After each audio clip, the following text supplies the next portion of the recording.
Քաղաքացիական պայմանագիր կուսակցություն Սարիկ Մինասյան Սարի պես Գյումրու թիկունքին Քաղաքացիական պայմանագիր Քվեաթերթիկ համար 1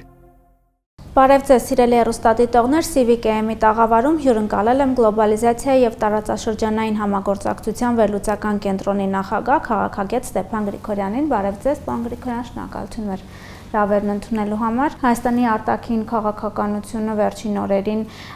բուռն զարգացումներ են տեղի ունենում այս ոլորտում։ Նախ կուզեի անդրադառնանք խաղաղության պայմանագրին, Հայաստանի վարչապետը եւ ԱՄՆ պետքարտուղարը հեռախոսազրույց են ունեցել, անդրադարձ է կատարվել պայմանագրի շուտապույտ ստորագրմանը, նաեւ պետքարտուղարության հայտարարության մեջ նշվում է, որ կողմերը կարևորել են տարածաշրջանում էսկալացիայի բացառումը։ Կուզեի ձեր դիտարկումները լսել, ընդհանրապես ԱՄՆ-ի հետաքրքրվածությունը այս տարածաշրջանի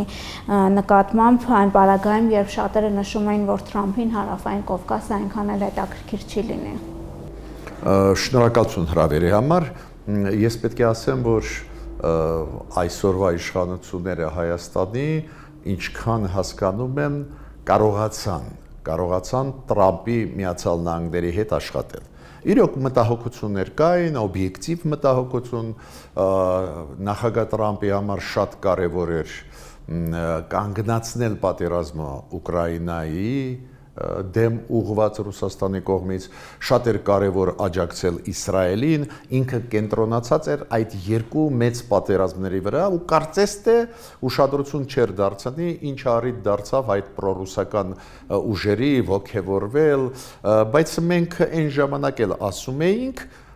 հերթը կգա մեր տարածաշրջանին, այդ հերթը երկար սպասել չի տա,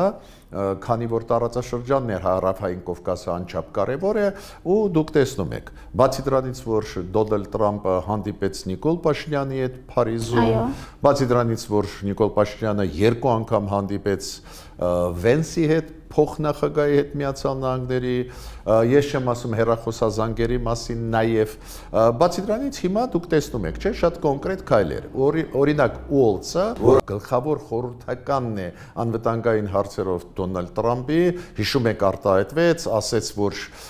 Ադրբեջանը անպայման պետք է կառուցողական լինի, հիշում եք, որ պետք է ստորագրի խաղաղության պայմանագիրը, պետք է ազատ արձակի գերիներին, դա շատ կարևոր մեսեջներ էին, պետք չի մտածել էլի, որ իրանք այդքան շատ ժամանակ ունեն, որ կարող են ամեն ինչից խոսալ։ Իրանք խոսում են գլխավոր հարցերից իրանց համար։ Ու ստացվեց, որ հարավային Կովկաս, Հայաստան-Ադրբեջան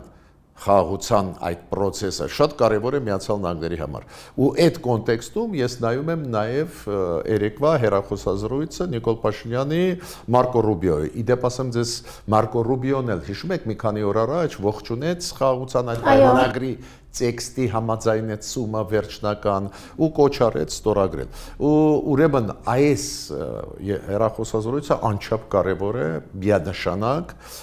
ստեղ նաև էսկալացիայի մասին դուք նշեցիք, հատուկ ինչքան հասկանում եմ մենակ ամերիկյան տեքստում դա, ու դա շատ կարևոր է։ Էսկալացիայի մասին մենք չենք ասում է Ամերիկան, բայց էսկալացիան ումից կարող է գա, պարզը, մերոնք խոմ չեն կրակի, կրակում են կամ սպառնում են կրակել ադրբեջանցիք։ Ուրեմն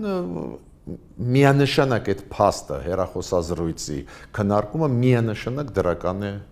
Դեպ այս հեռախոսազրույցը տեղի ունեցավ այն ժամանակ, երբ Հայաստանում էր Իրանի արտգործնախարարը, երեք պաշտոնական այցով Հայաստանում էր, ուշագրավ են նաև ԱՄՆ-Իրան հարաբերությունները, զարգացումները իրենց հարաբերություններում, Հայաստանը ընդհանրապես ինչպես կարող է դիրքավորվել ձեր դիտարկմամբ, ու սա արդյոք նաև ԱՄՆ-ի կողմից հետաքրքրություն կլինի Հայաստանի հանդեպ ինչ-որ քայլերի։ Նայեք, ԱՄՆ-ի համար, եթե դուք նկատել եք վերջի ժամանակներս, նաև Իրանի հարցը առաջ եկավ։ Դա կապված է Իսրայել, Իրան, ծանրագույն հարաբերությունների հետ, այլ հարցերի հետ։ Ուրեմն Միացյալ Նահանգների համար նաև ակտուալ դարձավ Իրանի հարցը։ Միշտ էլ եղել է, բայց գիտեք, քայլ առ քայլ ադմինիստրացիան Տրամփի զբաղվում է։ Օրինակ,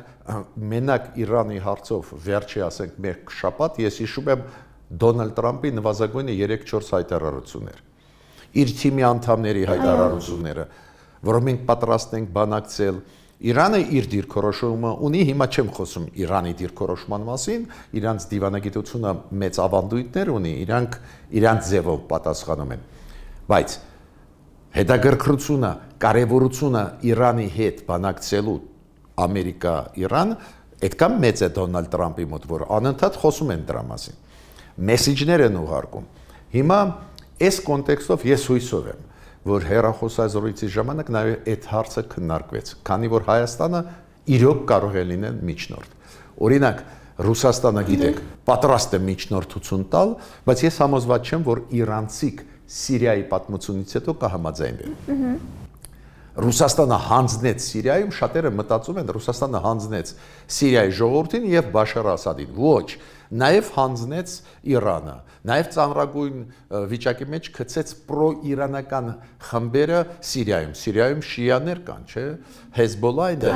իրանց Հեզբոլլան, այդ շիական խմբավորումները։ Միտքս ինչու՞մ է, ես համոզված չեմ, որ Ռուսաստանը կուզենա, բայց միանշանակ կարող եմ ասել, որ Իրանը, որը անընդհատ ասում է, ուղղակի մենք չենք բանակցի ամերիկացիների հետ, միջնորդ պետք է լինի։ Անուղակի պատրաստ ենք։ Օրինակ, միանշանակ, ես նույնիսկ տեղ չեմ տեսնում քննարկմանը։ Եթե Հայաստանը միջնորդ հանդիսանա, իրանցի կհամաձայնվեն։ Իրանց մոտեցումը Հայաստանի նկատմամբ բավական, ես կասեի այդպես, իրանք համարում են Հայաստանը վստահելի պարտներ։ Օրինակ, դու կարող ես ասել, բայց Ռուսաստանը մեծ խաղացող է։ Ամերիկացիք ուզում են, որ միջնորդ լինի Ռուսաստանը, բայց Իրանը միանշանակ չի ուզենալու, քանի որ Ռուսաստանը դա կօգտագործի իր համար։ Հանձնի ճանապարհին ստեղել Իրանին, ելի մի քանի երկիր կհանձնի։ Ռուսաստանի քաղաքականությունը էսա։ Թույլ է Ռուսաստանը չի ուզում կորցնել տարածքներ, կորցնում է տարածքներ հայերի միջոցով, սիրիացիների միջոցով, այդ միամիտների էլի։ Կներեք, որ ասում են հայերի մասին, խելոք ժողովրդի մասին, որ մենք միամիտ ենք։ Քաղաքական իմաստով նույնը սիրիացիք միամիտ էին, էլի, տվեցին իրանց լիազորությունները Ռուսաստանին, իրանք հանձնեցին Սիրիան Թուրքիային, ում համար է դա գաղտնիք։ Միտքս ինչու՞մ է, Ռուսաստանը անընդհատ միամիտներին ման է գալիս, որ այս տակից դուրս գա։ Լավ է, որ մենք սկսեցինք խելոքանալ, լավ որ իշխանությունը հասկացավ, որ ինքնուրույն պետք է աշխատի, դա է պատճառը, որ մենք անընդհատ խրախուսում ենք մեր կառավարությունը, ասում ենք կոպիտ ասած դուխ ենք տալիս, գործեք ինքնուրույն, չէ՞։ Քանի որ Ռուսաստանը բարդ քաղաքականություն է վարում, ես կարծում եմ, որ մենք կարող ենք լինել միջնորդ, կարող ենք առանց։ Այսօր ունենք այդ հնարավորությունը ձեր կարծիքով, հաշվի առնելով նաև մեր վիճակը, Ադրբեջանից եկող անդադ վտանգները եւ այլն, ունի Հայաստանը այդպես հնարավորություն գլոբալ քաղաքականության մեջ մտնելու։ Ես չեմ կարծում, որ Հայաստանը ունի ավելի քիչ հնարավորություն, ասենք Քաթարի համեմատ։ Լավ երկիր է, շատ լավ երկիր է, բայց Քաթարն էլ փոքր երկիր է, բայց դու գիտեք, չէ՞, ամերիկացիք ասում են Քաթարը կարող է լինի միջնորդ։ Ինչով ենք մենք պակաս։ Ես ավելին ասեմ, քաղաքական ճկունությամբ, քաղաքական այդ կոնտեքստով Հայաստանը բավական ակտիվ է, մենք կարող ենք լինել միանշանակ, կարող եմ ասել, այդտեղ խնդիր չկա։ Հույսով եմ, որ Նիկոլ Փաշինյանը քննարկեց դա, ասենք, ակնարկներ արեց, որ մենք պատրաստ ենք։ Ավելին, ես պատահական չեմ համարում, որ ստեղ էր գտնվում 3, ես չգիտեմ, այսօր կարող է նույնիսկ շարունակվում է Իրանի արտգործնախարարի այցելությունը Հայաստան։ Դա պատահականություն չի։ Իրանն էլ ակտիվ է գործում, անընդհատ ուզում է ցույց տալ, որ ունի գործընկերներ վստահելի տարածաշրջանում։ Իրանում հասկանում են, որ Իսրայելի հետ հիմա Ադրբեջանը գիտեք, թե նոր կարևորագույն նավթի եւ գազի հետ կապված ծրագիր է անում Իսրայելի հետ, նոր ստորագրեցին։ Ուրեմն վստահելի չեն, Ադրբեջանը կհանձնի Իրանին ցանկացած պահին, նույնիսկ իր տարածքը կարող է տալ ինչ որ գործողություն Իրանի դեմ կատարելու, բայց Իրանը գիտի, որ դա բացառվում է։ Հայաստանը հարգելով Եվրոպան, Միացյալ Նահանգները, Հայաստանը ձգտելով ինտեգրվել Եվրոպա,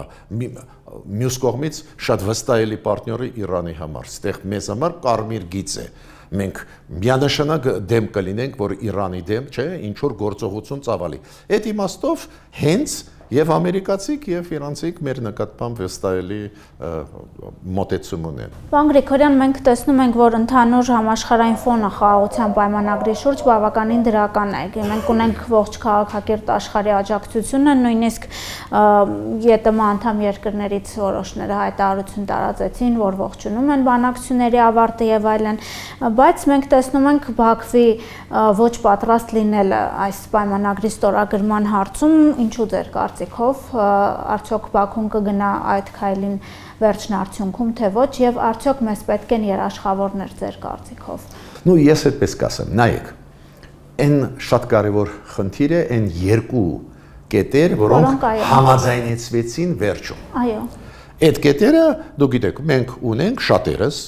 աջակցելով կառավարությանը, միանշանակ ողջունելով կառավարության գիծը դեպի խաղաղություն, դեպի խաղաղության պայմանագրի ստորագրումը, ունենք դիտողություններ։ Այն երկու կետերը շատ կարևոր կապված երրորդ ուժերի հետ, սահմաններում հայ-ադրբեջանական եւ հայտերը հետ վերցնելու։ Բայց այնուամենայնիվ ունենալով նույնիսկ դիտողություն, նույնիսկ այս խաղաղության պայմանագիրը ես ողջունում եմ։ Բացատրեմ ինչու։ Քանի որ դա ծանրագույն վիճակի մեջ է դնում Ալիևին։ Ալիևը չէր կարող չասել, որ համաձայնեցված է տեքստը, քանի որ Հայաստանը նուրբ քայլ արեց։ Հայաստանը այդ երկու վերջի կետերը համաձայնեցրեց Ադրբեջանի ուզածով։ Ասեց լավ, զզվացրեց իր հերիկա, էդ էլ համաձայն է։ Ու դրանից հետո Ալիևը չէր կարող չասել, որ համաձայնեցված է վերջնականորեն այս 17 կետը։ Որոշակի անակնկալի բերեցինք, կարող ենք ասել նաեւ։ Այո, որոշակի։ Նույնիսկ ունենալով դիտողություն, այնուամենայնիվ քայլը ես պնդում եմ, շատ նուրբ է։ Հիմա Ալիևը չէր կարող, չէ, չասել, չհայտարարել, որ ողջունում է։ Ողջունեցին, ասացին տեքստը պատրաստ է։ Ու դրանից հետո ադրբեջանցի կրակը ընկան։ Քանի որ իրար հետևից ամբողջ աշխարհը սկսեց ողջունել, նաև պարզ է, որ Հայաստանը ջանքեր գործադրեց, որ ողջունի։ Հիմա այս մեծ արշավ է գնում ողջունների, շատերը չֆիքսեցին, ասում են, դե հա, Եվրոպան ողջունեց, Ամերիկան, Կանադան, Ճապոնիան, Ավստրալիան, ոչ, արաբական աշխարհը ողջունեց։ Այո։ Իսլամական կոնֆերանսը, հիմա դա իսլամական համագործակցություն կազմակերպությունն է ողջունեց։ Իսլամական, ուրեմն նույնիսկ Պակիստանը ողջունեց։ Բոլորը ողջունեցին, հիմա կրակ ընկավ Ալիևը։ Հիմա ինքը փորձում է տակից դուրս գալ, չէ, ասում է կրակում են հայերը, չէ, ասում է այդպես չի, էլի կան նախապայմաններ։ Հիմա աշխարհը ինչ ասում, հա, հասկացանք քեզ։ Նախապայմաններ դու ունես, շատ լավ է։ Դե ստորագրի հետո գնա այդ նոր նախապայմանները դիր։ Ինքը ահավոր ծանր վիճակի մեջ ընկավ։ Ու մենակ մի բան ես ուզում եմ ասել կառավարությանը, հիմա պետք է շատ զգուշավոր լինենք, առիթ չտանք, որ նոր նախապայմաններ լուրջ ընդունենք։ Հիմա պետք է շատ խիստ ասենք, ստորագրի, հետո կխոսանք։ Այն ինչ որ կա, այն ինչ որ համաձայնեցրել ենք, ստորագրենք, հետո անցնենք մյուս կետերին։ Ու ավելին անընդհատ ասել, Ալիև, տեսար, մենք ստորագրեցինք մեր սրտով չի,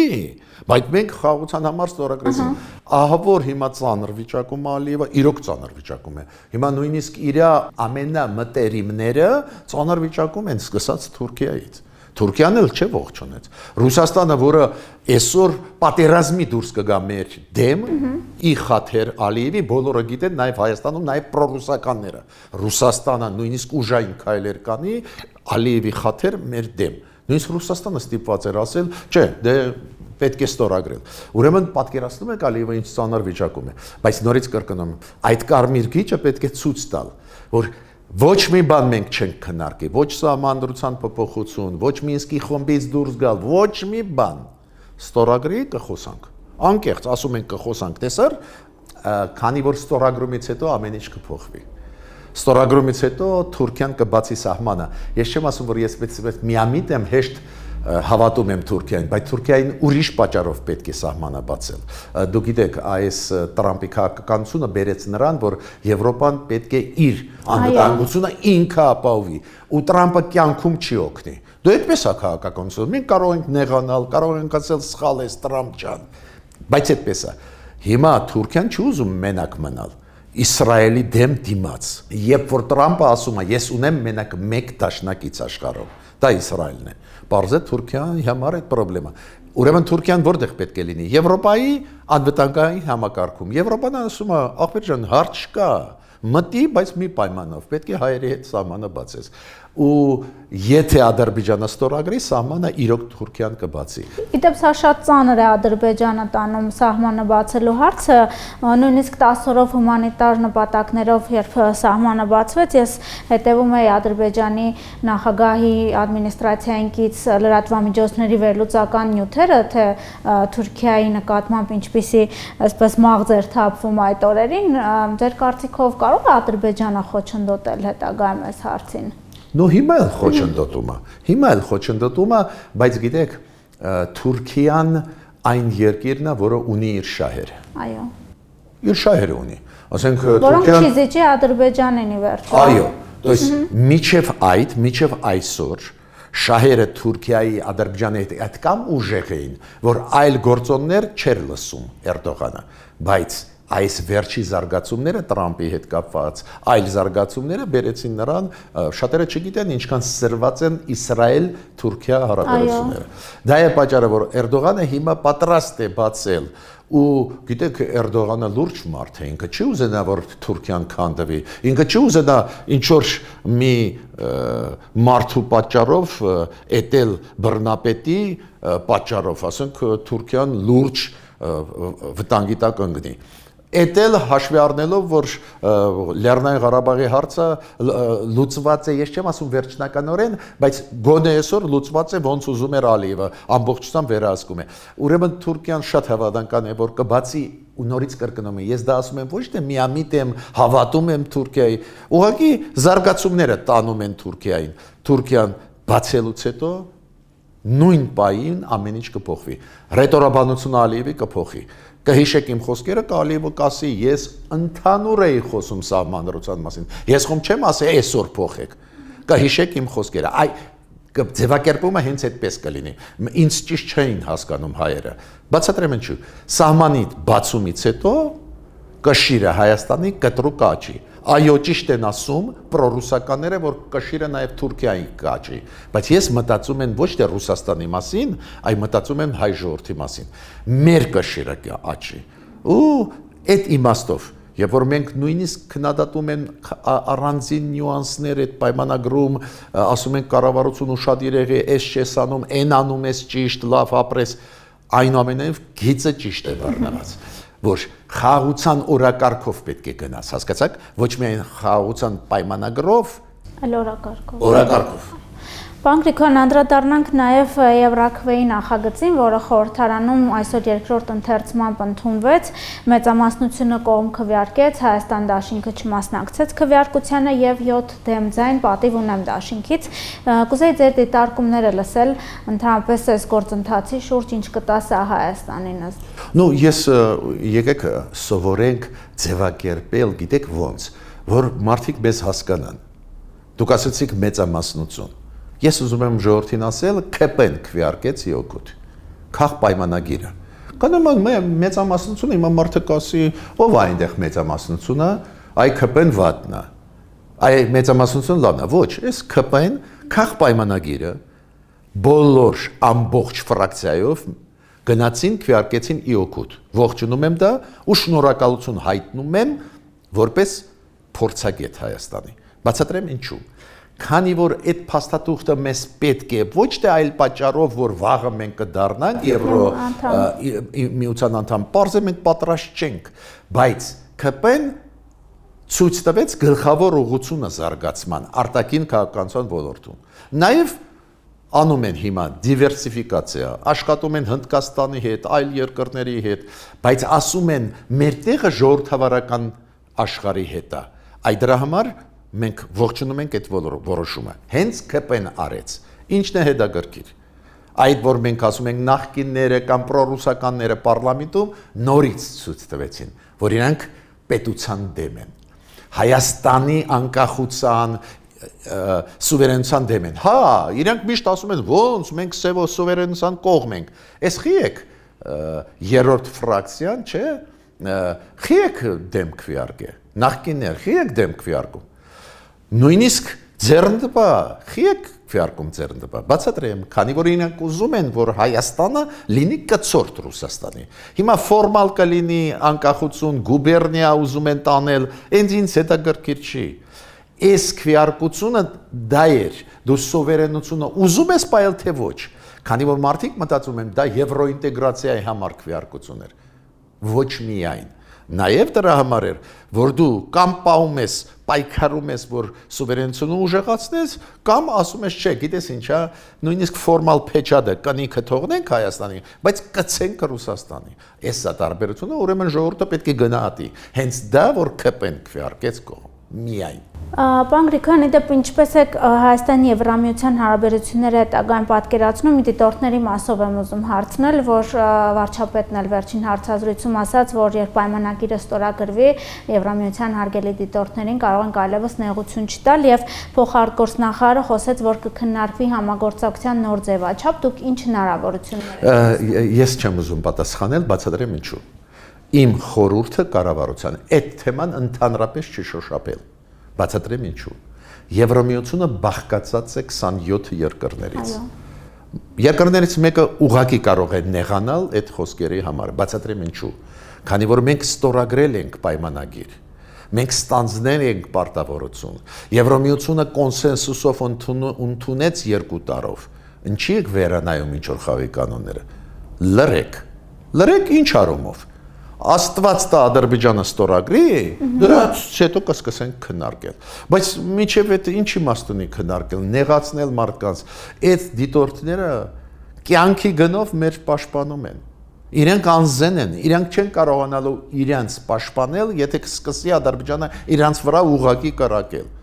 Մարդիկ չգիտեն ինչ հայտարարություններ են անում Ադրբեջանում եւ Ռուսաստանում իրենց դեմ։ Չեն ասում իրանք վատն են, ասում են իրանք ագենտ են։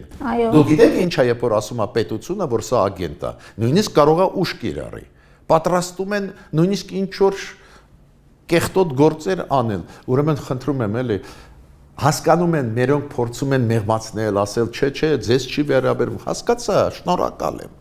Բայց մի շոշափի այդ հարցը։ Այ երբ որ ստորագրի Ադրբեջանը, այդ դեպքում իրոք պետք է նստել, անկեղծ խոսել եվրոպացիների մանդատը մի քիչ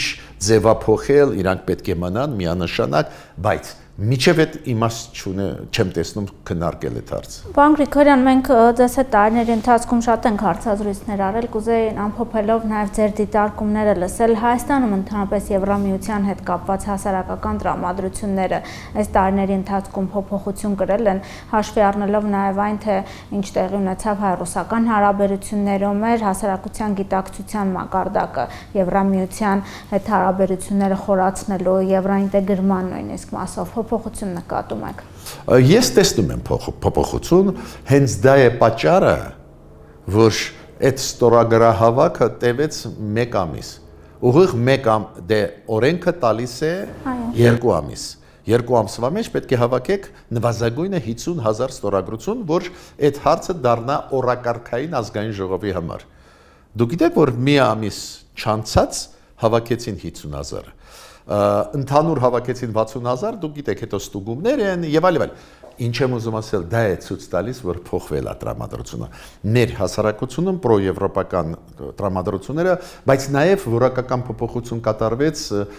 ցավով եմ դա ասում, Արցախի կորուստից հետո։ Մարդիկ հասկացան, որ Ռուսաստանը երաշխավոր չի։ Ռուսաստանը կարող է քեզ լքել, միայնակ թողնել թշնամու դիմաց։ Ընդհակառակը օգնել, որ այդ հանձնումը տեղի ունենա։ Այո, ակտիվ օգնեց։ Չէ, մարդիկ չեն հասկանում մեկ բան, որ Ադրբեջանը շանս չուներ դատակել հայերից Լեռնային Ղարաբաղը։ Շանս չուներ։ Իրանք կարող էին նույնիսկ ինչ որ հաջողությունների պատերազմում հասնել, բայց դատակել հայերից Լեռնային Ղարաբաղը շանս չունեին։ Լեռնային Ղարաբաղի հայերը սիրում են իրենց հայրենիքը։ Սիրում են, միջև վերջ մարդիկ կանգնած էին, 10 ամիս սովի մեջ կանգնած էին։ Ով տակից քանդեց Լեռնային Ղարաբաղը, ով իր ագենտուրայի միջոցով քանդեց Ռուսաստանը։ Վերջում հանձնեց ռազմաքաղաքական ղեկավարությանը։ Բայց ճիշտ արեց, որ հանձնեց, քանի որ այս մարդիկ ով բանտում են, գիտեն ոնց է դավաճանում Ռուսաստանը։ Իրենց մարդիկ չեն հասկանում, ինչու այլ ղեկավարներին, հրամանատարներին Լեռնային Ղարաբաղի չեն հանձնել, իրանք հիմա ինտերվյու են տալիս Երևանում, չէ՞։ Դուք կարող եք ասել, ոնց էս հայտնի մարդիկ են պայքարում էին Ղարաբաղի անկախության համար, պատերազմում էին, ինչի իրանք բանտում չեն։ Հեշտանգստանցան սահմանը։ Հանձնեցին այն մարդկանց, ովքեր գիտի այդ դավաճանությունը, քանի որ իրանք պրոռուսական էին, իրանք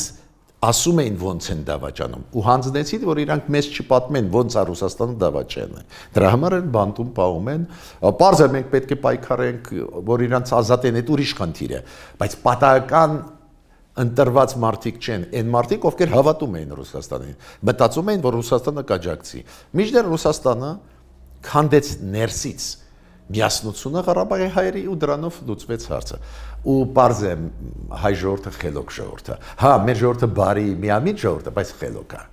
Հասկացան, որ Ռուսաստանը չի աջակցի, ավելին օգնում է Ադրբեջանին ու վերջի կաթիլը գիտեք որն էր։ Երբ Ռուսաստանը ասեց, երբ Ադրբեջանի զորքերը հասան Ջերմուկ, 2 կիլոմետր է, չէ, Ջերմուկից կանգնած են։ 6 կիլոմետր մտան Հայաստանի տարածք ու Ռուսաստանը ասեց, բայց դա միջսահմանային է։ Ну, պարզ։ Շնորհակալություն։ Խնդրեմ։ Հիշեցնեմ, որ CVKM-ի տաղավարում հյուրընկալել է գլոբալիզացիա եւ տարածաշրջանային համագործակցության վերլուծական կենտրոնի նախագահ քաղաքագետ Ստեփան Գրիգորյանին։ Քաղաքացիական պայմանագիր կուսակցություն Սարիկ Մինասյան Սարի պես Գյումրու թիկունքին Քաղաքացիական պայմանագիր Քվեաթերթիկ համար 1